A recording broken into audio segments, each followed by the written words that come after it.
Hello, everyone, and welcome to the last gravity seminar for this year. And today, from the Hebrew University, who will tell us about universal waveforms for EMRIs. Please, Ilan. Yes. So, hello everyone. I'm glad to be here. I was invited here by Shachar to talk about the paper that I wrote together with my advisor, Professor Sari, and my colleague, Barak Rom, about a method to generate gravitational waveform templates for extreme mass ratio in spirals. I'm going to talk about what are these events and explain the characteristics of the waveforms that are emitted by them, and talk about our method and what's special about it in comparison to other methods that already exist in the literature. So, EMRIs are events when a stellar mass black hole inspires towards a supermassive black hole. The mass of the stellar mass black hole is between 1 to 100 times the solar mass, and the mass of the supermassive black hole is between 10 to the power of 5 and 10 to the power of 9 solar masses. This event leaves behind a supermassive black hole with an extra kick velocity and gravitational waves on the milliards to Hertz band that are detectable here. So the inspiral happens due to the fact that the stellar mass black hole in a binary system with the supermassive black hole exhibit a changing quadrupole momentum that causes gravitational waves to be emitted. That carry energy and angular momentum that causes the orbit of the stellar mass black hole to shrink, leading to their merger. The inspiral happens on the gravitational wave timescale, which is proportional to the inverse of the mass ratio, which is somewhere between 10 to the power of -4 to 10 to the power of -7. This is the conventional mass ratio for EMRIs. So this means that for a stellar mass black hole that starts on a circular orbit of an orbital radius which is a few times larger than the Schwarzschild radius of the supermassive black hole, it will complete millions of orbits before it plunges towards the massive black hole. And the inspiral will be a long event and span over a couple of years. So, the Ilan, motivation, yes. a small comment. I think you mentioned the symmetric mass ratio, but I Yes. think that for EMRIs, it reduces to the ordinary mass ratio. You're correct. There is no much difference between the symmetric mass ratio and the ordinary mass ratio for EMRIs, of course. That's a second order effect, and we, as I will explain later, only deal with the first order effect. Thank you. So the motivation for this goal comes from the fact that EMRIs are expected to be primary sources for LISA. LISA is the Laser Interferometer Space Antenna, a couple of 3 satellites that are going to be launched at 2035 and detect gravitational waves on the frequency band of millihertz to hertz, in comparison to LIGO that detects gravitational waves on the 10 to 1,000 hertz band. So the LISA goals are to perform high accuracy measurements of the gravitational waves that come from EMRIs to measure the properties of these binaries to high accuracy, to explore the populations of binary black holes and their dynamics in active galactic nuclei and the immediate environment of other massive black holes. And since, as I told you, the stellar mass black hole will spend a lot of time close to the supermassive black hole, it's good. EMRIs are very suitable to confront general relativity with observation in the strong field regime. So the data analysis from LISA will be complicated, since EMRI events might be faint in comparison to the instrumental noise of LISA and to the confusion noise from other binaries. Much filtering will be used in order to extract gravitational wave signal from the noise. This illustration here emphasizes how it will look like for a gravitational wave in sine noise. It's just an illustration, and it's actually supposed to mock the gravitational wave signal in LIGO and not in LISA, but still emphasizes why we need matched filtering. Because of the matched filtering, we will need to generate gravitational waveform templates to compare to the noise that we receive in LISA. There are a few challenges regarding the waveform template generation for EMRIs. For the one thing, they are long and span over 10 to the power of 5 cycles, in which the gravitational wave template should be accurate to less than 1 radian phase error.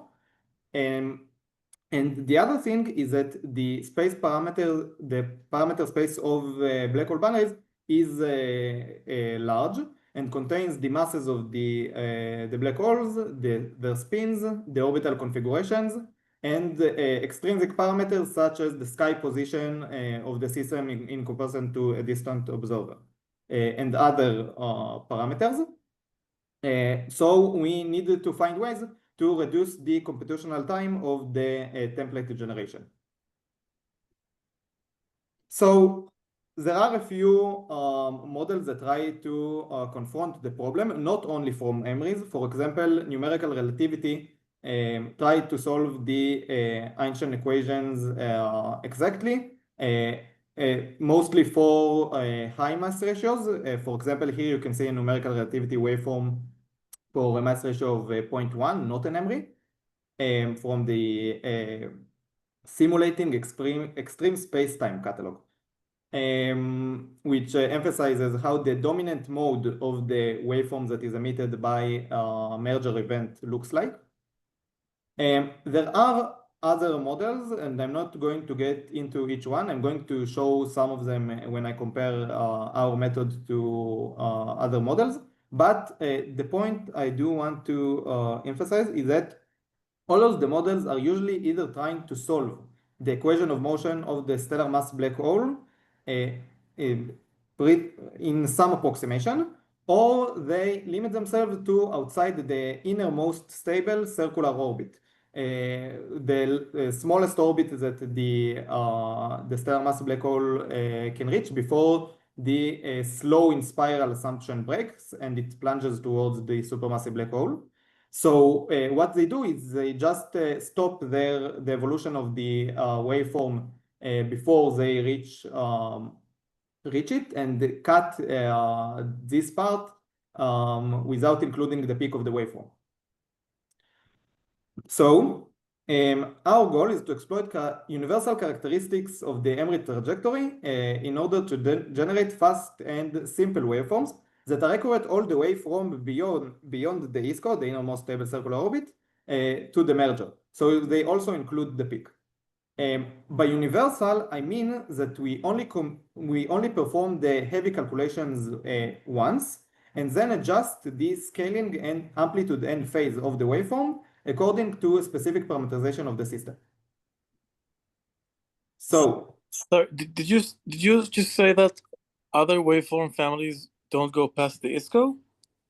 No, I did not. I'm not saying they don't go past the ISCO. I'm saying that some of them, such as the fast EMRI waveforms, are limiting themselves to outside, use the adiabatic approximation, and limit themselves to outside ISCO, and others are making some approximations to solve the equation of motion of the stellar mass black hole. Some, for example, effective one-body waveforms.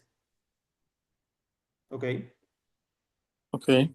And they do include the peak, but they usually do not use the adiabatic approximation. Okay, so you're going to both not use the adiabatic approximation and go over.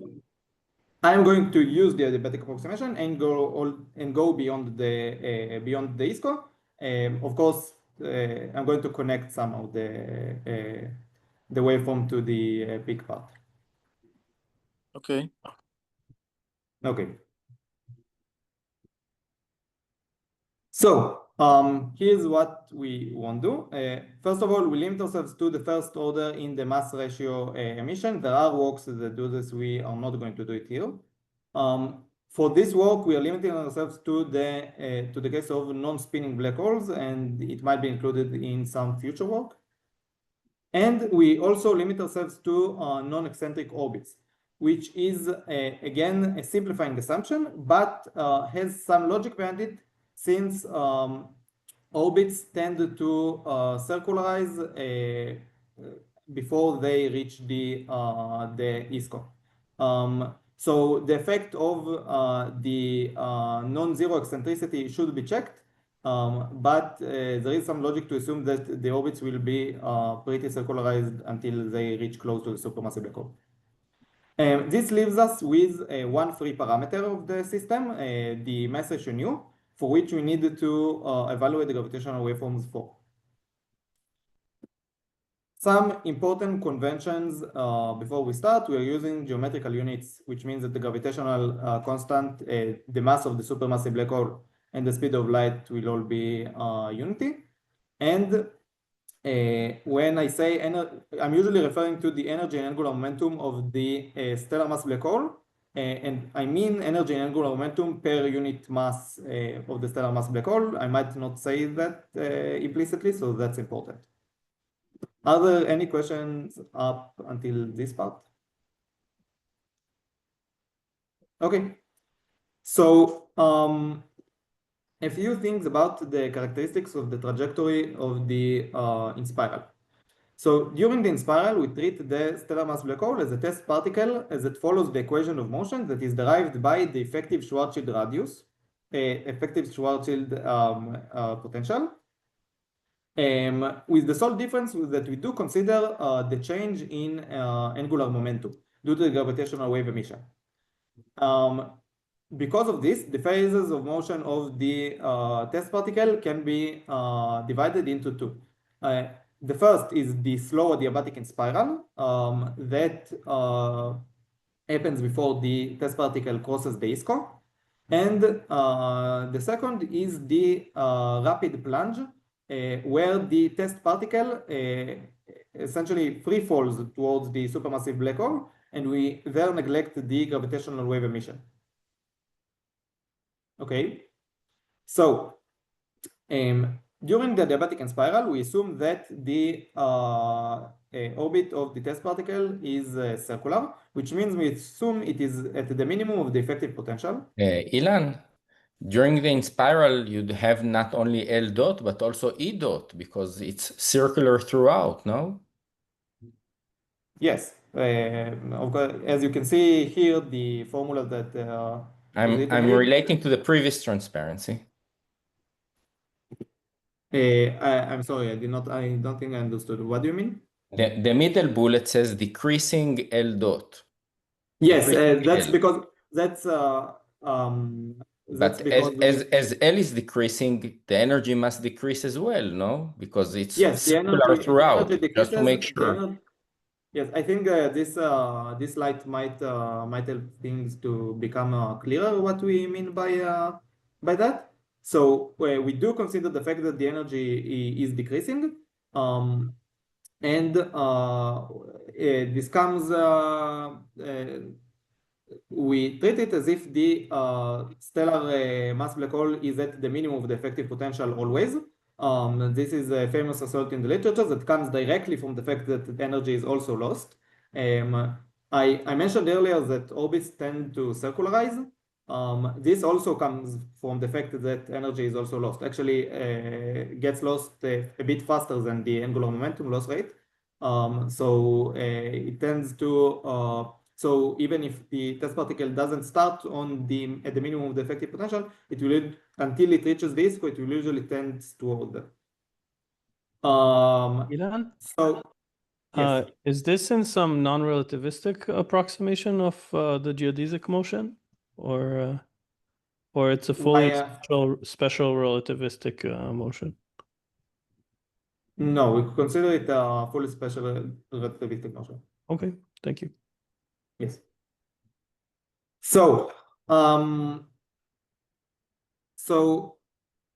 we assume that it's at the minimum of the effective potential, and we correlate between the angular momentum and energy to the position of the test particle according to these formulas. As the angular momentum and energy are lost, this minimum comes closer to the ISCO, and this state continues until the test particle reaches the ISCO at r equals 6 in our units. After which we view it as if it falls directly towards the supermassive black hole. So these values for the angular momentum and energy are important, since during the plunge we treat and I'm glad that Amos is here. During the plunge we treat the energy and angular momentum as if they are constant, as if the loss rates are negligible, and neglect the gravitational wave emission. So we can solve the equation of motion as if the angular momentum is constant. Here in this graph you can see the orbit of a test particle that starts a bit inside the ISCO and falls towards the event horizon of the supermassive black hole.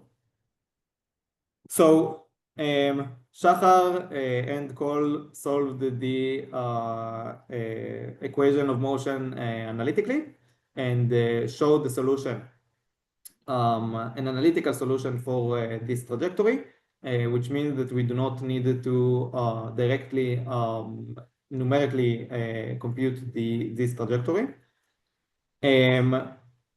So this is what we call the geodesic universal infold trajectory. I'm going to repeat that notion a lot during the presentation. So again, during the plunge, the test particle follows a geodesic, but there is a question rising from the geodesic is that it's formally infinite. For a test particle that just starts on the ISCO, if we neglect the gravitational wave emission as we do during the plunge, it will take an infinite amount of time before it plunges towards the supermassive black hole. So in order to answer the question of how long is the plunge, there is the solution of Ori and Thorne from 2000, where they modeled the motion of the test particle close to the ISCO. They expanded the equation of motion I showed you before around the ISCO. They did not neglect neither the gravitational wave emission or the gravitational acceleration near the ISCO, and showed that the test particle transitions from the transitions smoothly from the adiabatic inspiral trajectory to the GUI trajectory.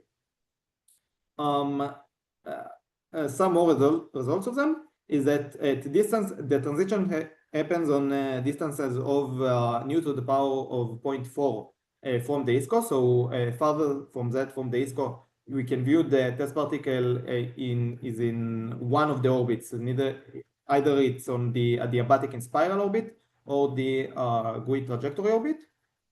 And the entire spiral happens on timescale of nu to the power of minus 0.2, which means that which is also the plunging timescale in general. And this means that the plunging timescale is much less than the gravitational wave timescale. That also justifies the neglection of the energy and the angular momentum loss rates, as I showed you before, and also says that the part for the plunging will be much shorter than the adiabatic part of the waveform.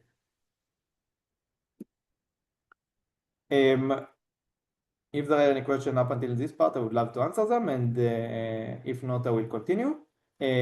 What you should consider from this point up to this point is that all of the characteristics of the trajectory can be seen in the waveform that is emitted by EMRIs. So we can view the waveform as if it contains two waveforms, one emitted by the adiabatic and spiral part and one emitted by the GUI part. So our method to generate the gravitational waveform templates is to generate the adiabatic and GUI waveforms for a general mass ratio, which I'm going to show you how we do later. Then we renormalize the adiabatic waveforms for a specific mass ratio, cut the GUI waveform at some point that I need to show you how to calculate, and then just connect them sharply. By sharply, I mean that we are adjusting the phase, so there won't be any jumps in the phase itself, but there is a jump at the amplitude.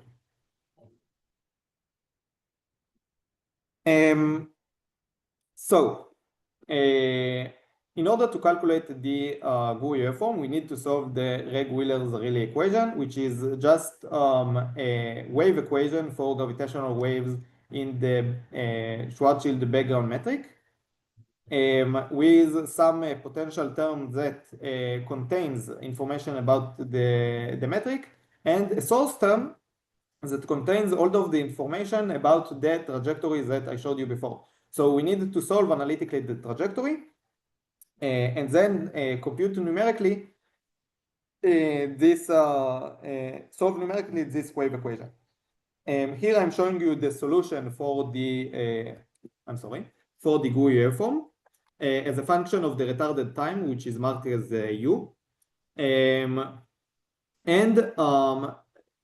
something that is not trivial. This GUI waveform is also formally infinite. So we need we can essentially compute it infinitely, but we need to choose where to cut it. So when you say infinite, you mean it extends to u equals minus infinity? Yes, exactly. Yes. We adjusted this waveform specifically. We adjusted it so that it will that the zero will be at the peak. And this end of the waveform is artificial. It comes from the fact that we calculate it numerically. Why do you have, by the way, this jump in the left-hand side? Because we started with the initial vacuum solution. So this is just a numerical instability that occurs at first, and it keeps moving with the waveform. When you say that this is the waveform, the waveform should depend on the position on the sky, the celestial sphere. So you have here some assumption on that. Yes, so this is the dominant mode of the waveform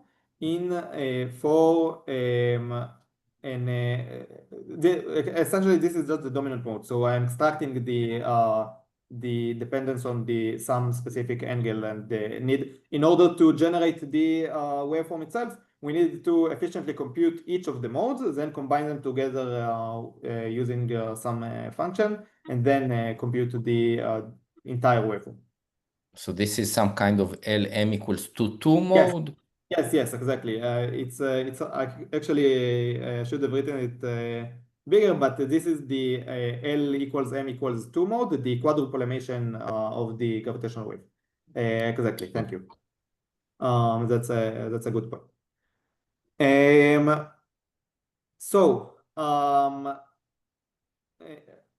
That's actually a very good point, because for the entire presentation, I'm going to usually show you the dominant mode of the waveform. So that's and then not other modes, but we can calculate other modes for the waveform. So for the adiabatic waveforms, in order to calculate them, we need to calculate the phase from this system of two equations. That come from the first equation comes from just calculating the energy loss rate from the gravitational waves that come from a test particle on a circular orbit of an orbital radius r. And the second equation is the phase accumulated by the waveform in correspondence to the azimuthal coordinate of the test particle. this two factor here also comes from the second multipolar index M in this slide. So for each mode, I would need to change this factor here according to the multipolar index. So as you can see, these equations are universal. We extracted the dependence of the mass ratio, and we can calculate them just once, and then just adjust the parameters, the phase and the time according to a specific mass ratio parameterization. So in order to generate the adiabatic waveforms, we need to first find the orbit average gravitational wave luminosity that is marked as P cell, and solve the universal equation for the orbit and the phase. We do it from the ISCO outside and evolve the system backwards. So we start from a test particle at the ISCO and then just compute it to t equals minus infinity. We then need to renormalize and phase the renormalization I showed you before, and just substitute them into the waveform, into this waveform. Again, this is specifically the dominant mode emission. And this is the adiabatic waveform for a mass ratio of 10 to the power of minus 2.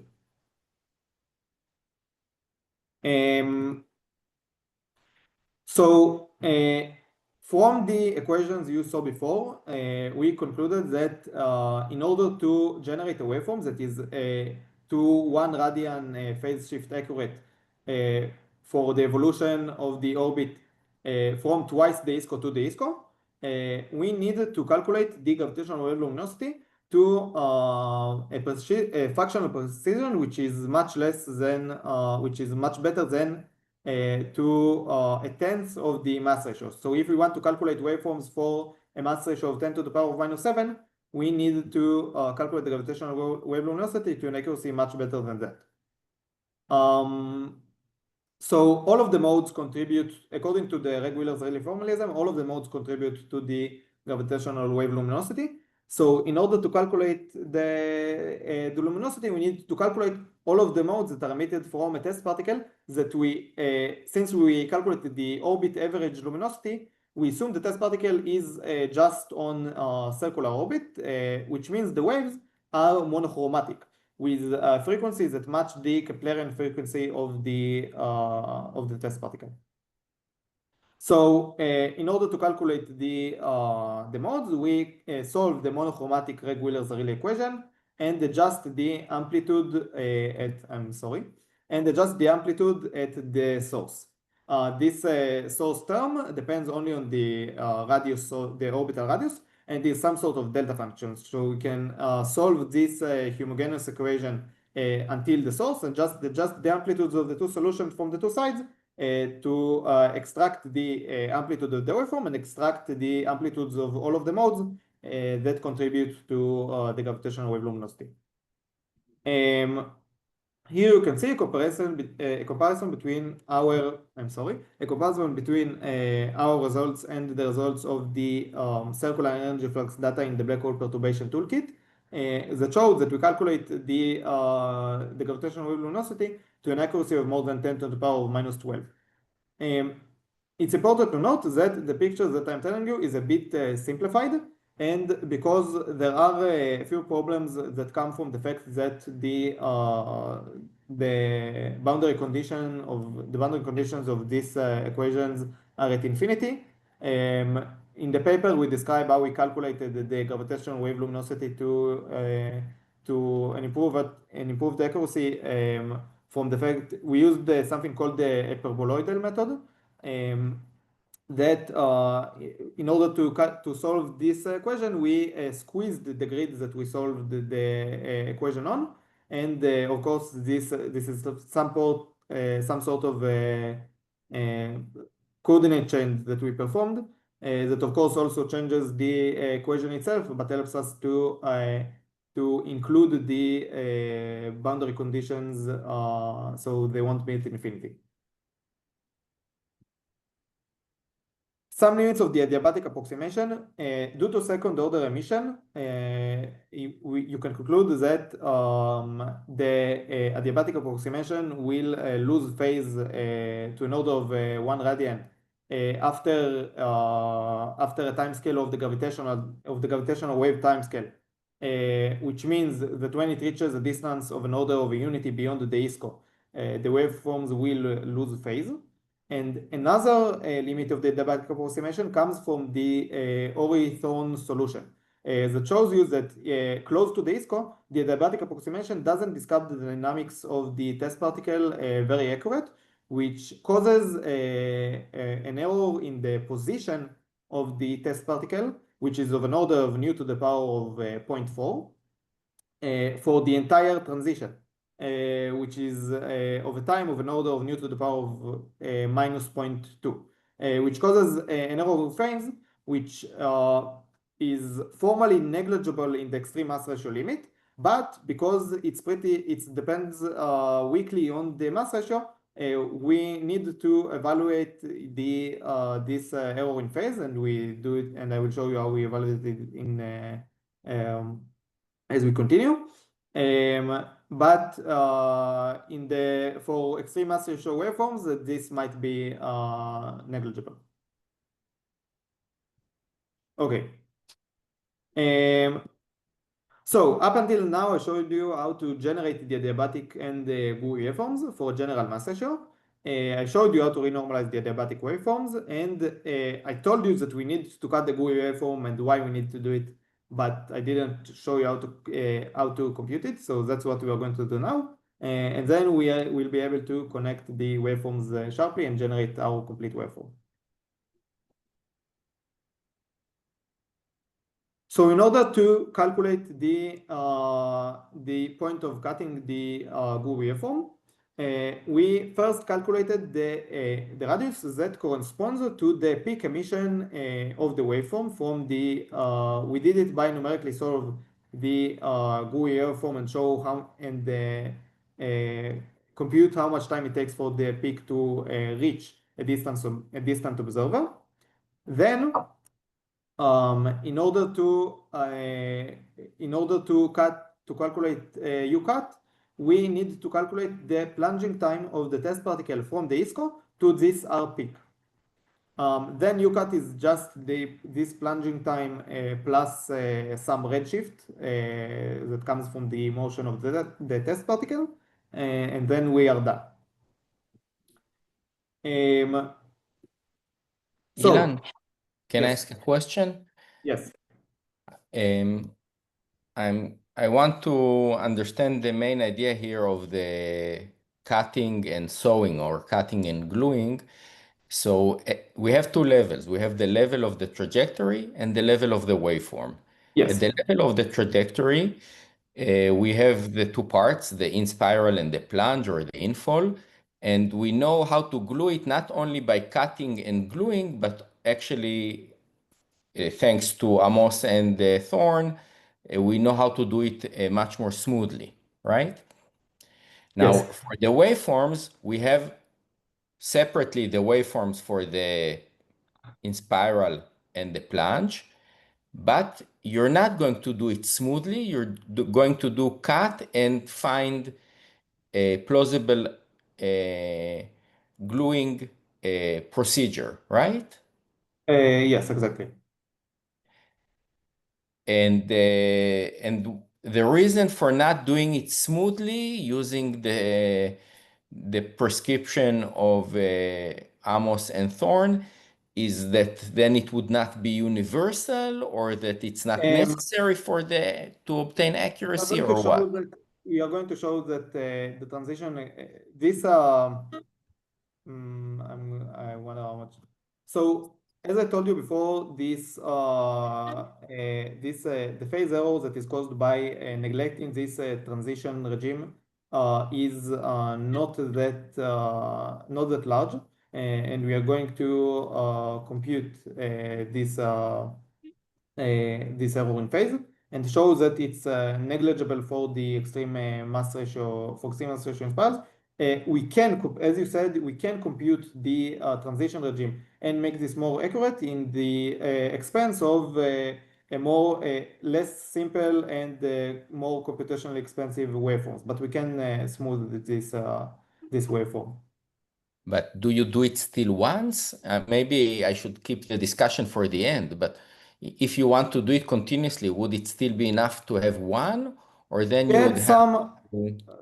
Since the transition, the solution of its own has some scaling of its own, it might be possible to do some sort of adjustment, but we found that it again will be less simple, and we found that it's not necessary. And the last question for now, this error in phase that you mentioned, is it independent of the mass ratio, or do you use the fact that you assume that the mass ratio is bounded? What do you mean by independent? This error in phase that is accumulated near the ISCO depends on the mass ratio explicitly. But what do you mean by this error, you have an approximation by cutting and gluing, you make an approximation, yes. And you can bound the error by some quantity, but this quantity will depend on ni. Yes. So it will also, you will also use an assumption about ni, I suppose, that ni is very small. Yes. We will compute which we arrive actually. If I continue, I will show that we have some maximal news that we can compute the waveforms for. But yes, we limit ourselves to some.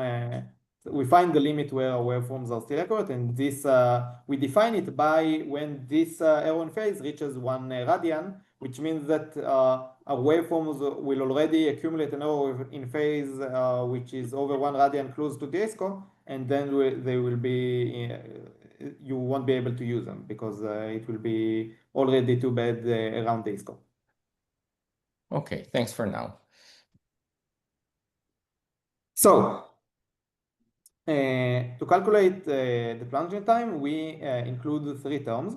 The first one comes directly from the Ori-Thorne solution with the numerical coefficient that can be extracted from the solution. The second term comes from the GUI trajectory, the analytical solution that I showed you before. We just need to substitute the peak radius into it. And the third term is a numerical term that we added to this in order to improve the accuracy of the cutting point to be less than an order of unity. An error of unity in the cutting point will cause an accumulated error in phase, an additional accumulated error in phase of the adiabatic waveforms that we do not want to cause. So that's why it's important for us to limit the error in UCAT. So I'm going to show how we calculated this numerical term later. So after we calculated the plunging time, we can just add the redshift terms that I explained about it before and calculate the cutting point of the GUI waveform, and then just cut the GUI waveform and gluing it to the adiabatic waveform and receive our complete waveform. Okay. If there are any more questions up to this part, I would love to answer them. Okay. So, in order to both find the extra term in the plunging time that I showed you before and to evaluate the error in phase accumulated near the ISCO, we solved the equation of motion near the ISCO and assumed that the emission is nearly constant, which means we took this angular momentum with a constant loss rate. We also solved the geodesic equations for a test particle that moves in the Schwarzschild background metric with this solution for the trajectory, for the radius. And using this equation, we calculated both the plunging time of the test particle and the phase that it accumulates from its starting point up to the event horizon. And thus we were able to compare them to the expected plunging time and phases that come from the adiabatic approximation and the GUI approximation. So there's also an important note is that we know the dependence of this all of these three terms. So we just needed to perform several power law fits in order to extract the coefficients for them. So the results of the simulation, I've shown you the extra terms that we extracted for the plunging time that we just added to the calculation of UCAT. And I am now showing you the error in phase near the ISCO that comes both from the GUI trajectory and the adiabatic phase accumulated close to the ISCO. And this, as Barak said, limits us to a mass ratio that is lower than 10 to the power of -4, which is just at the edge of the extreme mass ratio limit. So some comparisons to models in the literature. The first EMRI waveform model is an adiabatic waveform model. They of course do more than us and calculate also waveforms for like eccentric waveforms, and they also work on a version for calculation of some waveforms that come from spinning black holes. So we compared our waveforms to here in blue to their waveform, and so there is a good match all the way to until twice the ISCO. This good match is not surprising since they are also computing adiabatic waveforms. So this good match tells us further supports the fact that we calculated the gravitational luminosity correctly. It doesn't tell us something about the adiabatic approximation. Another model we compared our waveforms to is the TU-Brissams model, an effective one-body waveform model that calculates the entire waveform, but it doesn't use the adiabatic approximation. They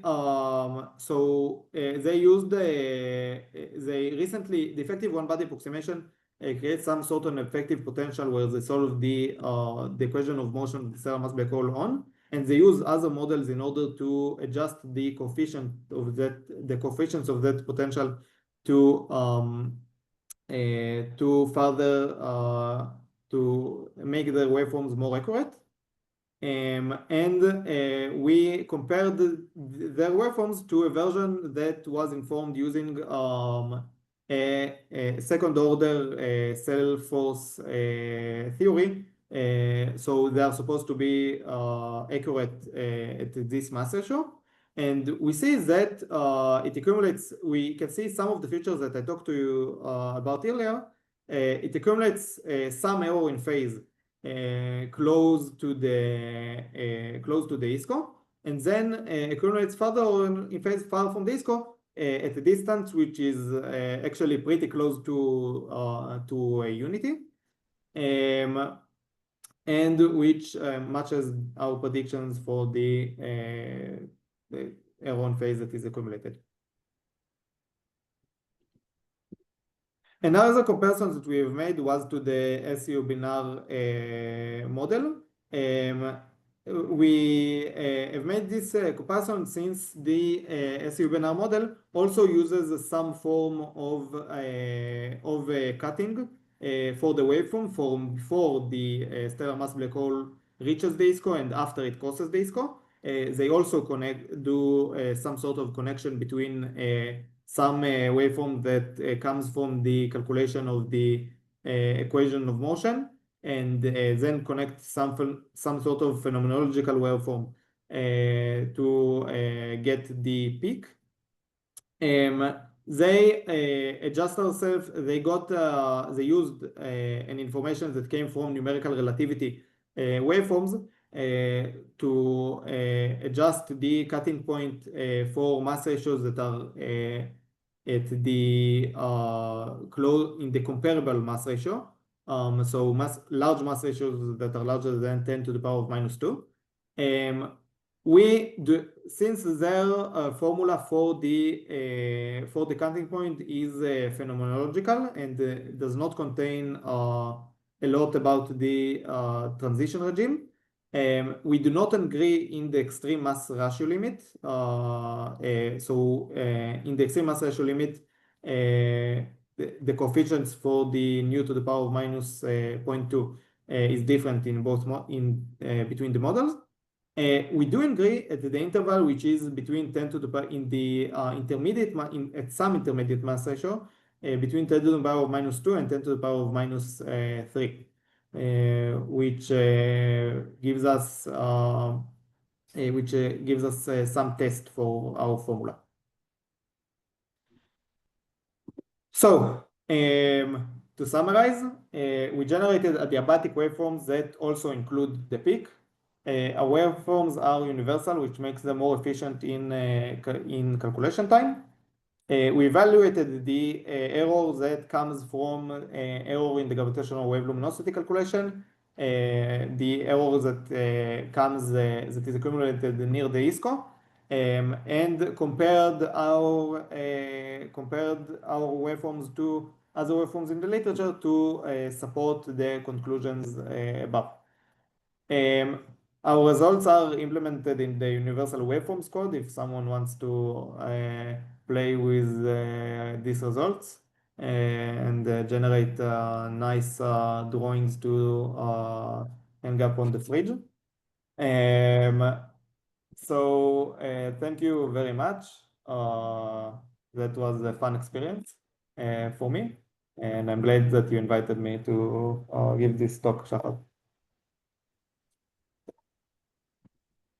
Thank you, Ilan. Thank you very much. Very nice talk. Any questions? Yes, I will start, even though I asked many questions already. So thank you, Ilan, for the talk. Could you return to slide 31? I noted that it may have some of the main results. There is here some kind of a formula, U cut equals, it looks like this is the cutting point and it was reached through some fitting of data. So it wasn't reached through some fitting of, okay, I will explain it maybe a bit better. There is the first two terms here come from the transition solution of Orenzon and the GUI trajectory that was analytically computed by Shahar and yourself. So this formula is analytic, you would say? It's not fitted. The first two terms are analytic. The third term we calculated it numerically and added it to create a more accurate formula for the cutting point. We did see a good match between what we expected and the results of the simulation. So this is the cutting time. This is the plunging time, which is close to the cutting point of the GUI waveform, and it's just shifted by some redshift that comes from the motion of the test particle. Okay. So it's the plunging time plus some redshift. I see. So this T plunge and U cut are related. Yes, exactly. Mm-hmm. So it contains two analytic numbers and one which is numeric and is fitted to Yes. the trajectory or to the waveform. It's fitted. It's fitted to we solved, it fitted to results of our numerical simulation for the plunging time from the ISCO to the R peak that we determine. So it's simulation of trajectory or simulation of waveform? Simulation of the trajectory. So we included, we calculated the T plunge from this numerical simulation and found the difference between the two first terms and to find the third term to make the cutting point more accurate. And also to test our results and find whether they make sense to us. Okay, wonderful. So now I have a question both to you and to Amos. Is it possible to extend this model by including in the trajectory the smooth transition that the smooth Orithorn transition? I already mentioned this question. So I will be brave and answer first, and Amos will correct me if I'm wrong. I think that the answer is yes. I think that it's unnecessary since we limited the error in phase. But yes, I think that you are able, that we can do this, and I think that we also can do it in some form that conserves the Universality. Yes, I'm sorry. Of the model. We just now needed to compute two cutting points, one for the GUI and one for the transition regime. So Amos, if you have anything to correct me, then. So Barak, I'm sorry. Can you repeat? I'm not sure if I understood your question. Can you? Okay. So we have two regions of the trajectory, and we have the transition region that makes the transition smooth, right? Yes. Now they are interested beyond the trajectory, they're interested in the waveform. And the way they compute the waveform, they take the waveform of the two sides and they glue it. My question is, can't we use the smooth transition of the trajectory to make the gluing of the waveforms also smooth? So I'll tell you what I think. I'm not completely sure. I think that you can we have a small parameter, which is initially it's the mass ratio. And the transition length time scale is large when the mass ratio is small. So compared to the dynamical time scale, I mean the orbital time scale, the transition takes a very long time, which this is a situation which allows us in principle to do matching with precision that will improve if we start to increase the level of the perturbation. So we did first order or zero order, I don't know how to call it, transition, treatment of the transition domain. For example, we took L to be constant throughout. So we can improve the analysis by taking L to drift linearly in single axis. And I believe that as you increase the perturbative treatment of this domain for the orbit, it will allow you also to improve the matching at the waveform, because the dynamical timescale is very short compared to the transition. That's what I expect. And I have a recollection, I don't remember details, about later papers which did take this way of action and got to a perturbation, a treatment of the transition region beyond what we did, one order higher precision. But I'm not sure about, I don't remember which paper was it. I think that Scott Hughes told me about these papers that went beyond what we did, but I don't remember the authors. So I believe the answer is possible, but it requires to go to higher order in the treatment of the transition. I mean, higher order in the small parameter. Amos, you refer to corrections of the transition trajectory. Yes. But I was referring to use it at 0th order, because if I understand correctly, and maybe I misunderstood, currently they are not using it at all to compute the waveform. They're just taking the inspiral, they're taking the infall, and they glue them, the corresponding waveforms. They don't use at all the waveform from the transition. But you said the transition is very long, so there should be also a waveform associated with the transition, and you should glue it to the two other waveforms. I think what you say look to me like very reasonable. Like this is likely to be the case. But Ilan, did you also agree with this statement? Yes, I agreed with this. I basically agreed with this statement. Just elaborated. I elaborated about it. Yes. So I believe that, yeah, what Ilan and Remsari did was kind of abrupt gluing. Yeah, it makes sense that it can be improved by taking a smooth connection by using the transition region waveform. And then the question is, I agree, 0 order, it makes sense to me that even the 0 order treatment of the transition could improve, but on the other hand, it will complicate the analysis. I think no question about this. Okay, Ilan, a final comment on this issue. You mentioned that it's not necessary.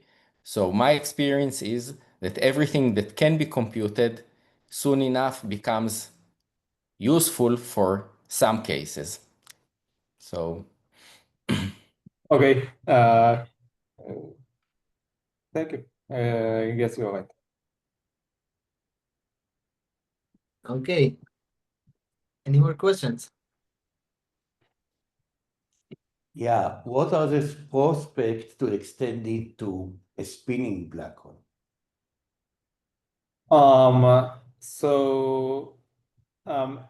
There is also in your paper actually you also solved this transition for spinning black holes. So you mean the supermassive is spinning, right? Which one? The supermassive. Yes. The small one, if it is spinning, that would cause tidal effects and stuff like that, which I do not want to get into. But for the case of spinning black holes, then we can adjust your model as you have done for the case of a spinning black hole, at least in the equatorial plane. And just adjust this numerical term, and also we would need to solve the GUI, the two equivalents of the GUI trajectory that occur for a spinning black hole, one with the spinning direction, the other against the spinning direction. So and also if you want to include inclination, that would complicate this. So there are a few things to explore about this. There are also interesting things that correspond to the eccentricity of the orbit, because if you include eccentricity, that might also change. If it's small eccentricity, I don't think it will change the plunging time in the GUI trajectory a lot. But I think it will change a little bit the numerical term in the transition regime, since you can view it as if the dust particle is oscillating around the minimum of the effective potential and then slips away from the maximum of the effective potential without which changes the treatment in the transition region. So both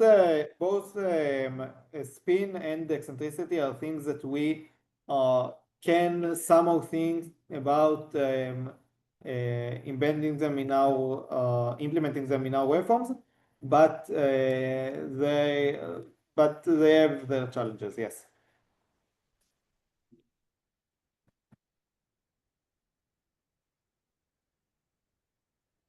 Okay, so okay, now I can. Can you hear me? Yes.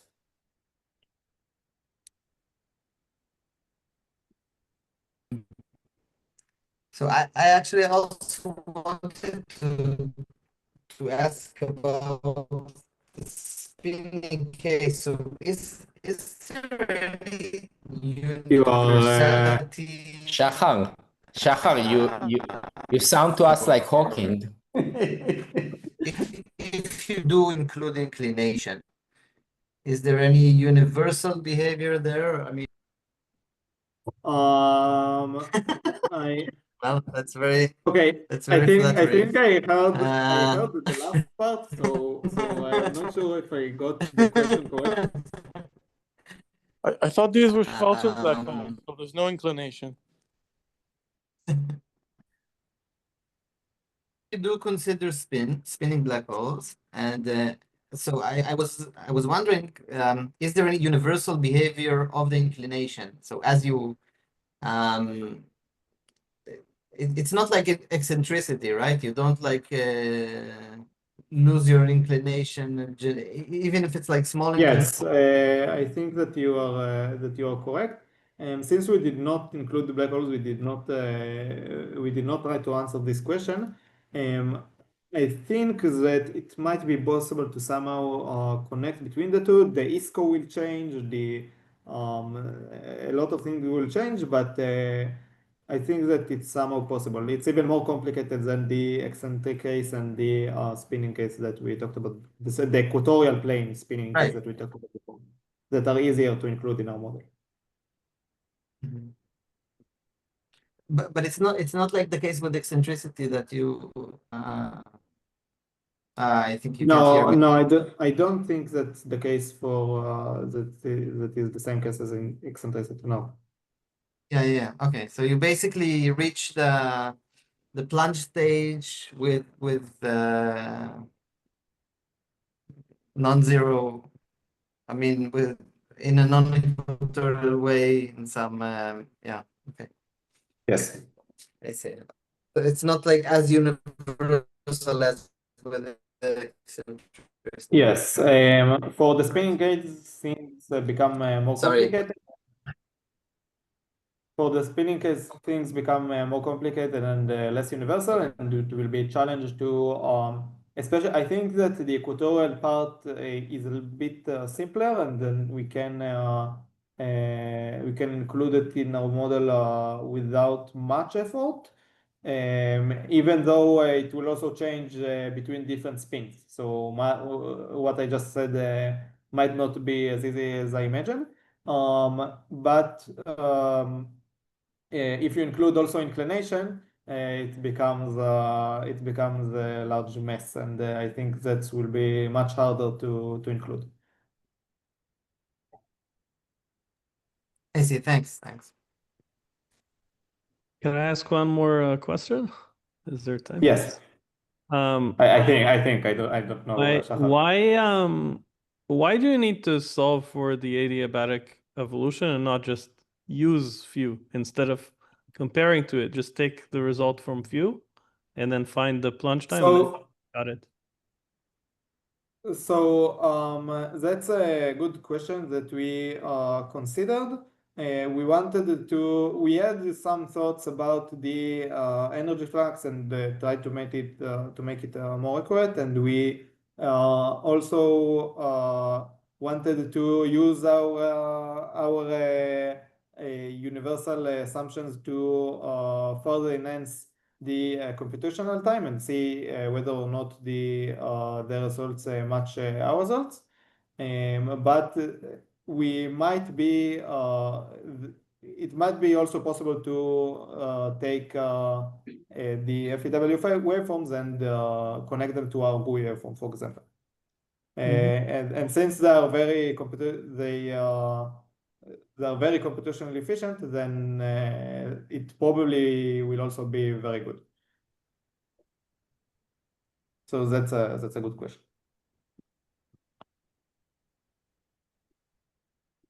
All right, any more questions?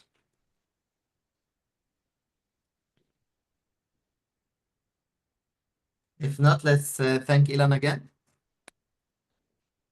Thank you. Thank you, Ilan, and thank you all for taking part in the seminar, and see you next year. And thank you, Shahar, for initiating and for organizing this seminar series. Thank you. Thank you very much. Thank you very much.